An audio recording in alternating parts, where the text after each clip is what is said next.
మాజీ ముఖ్యమంత్రి జగన్ పాలనపై ఏపీ మంత్రి నారా లోకేష్ తీవ్ర స్థాయిలో విమర్శలు గుప్పించారు. గత 5 ఏళ్ల వైసీపీ ప్రభుత్వ హయాంలో జగన్ తన విమాన ప్రయాణాల కోసం ఏకంగా 222 కోట్లు ఖర్చు చేశారంటూ ఓ జాతీయ మీడియా సంస్థలో వచ్చిన కథనంపై ఆయన స్పందించారు.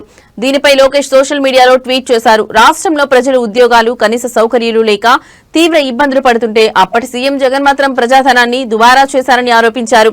500 కోట్లతో విలాసవంతమైన ప్యాలెస్ నిర్మించుకోవడంతో పాటు 222 కోట్లతో విమానాల్లో తిరిగారని విమర్శించారు. ఇన్నాళ్లకు అసలు నిజాలు బయటకు వస్తున్నాయి. ఆంధ్రప్రదేశ్ కు ఓ దార్శనికత అవసరమైతే జగన్ మాత్రం రాష్ట్రాన్ని విహారయాత్రలా భావించారు అంటూ లోకేష్ తనదైన శైలిలో ఎద్దేవా చేశారు.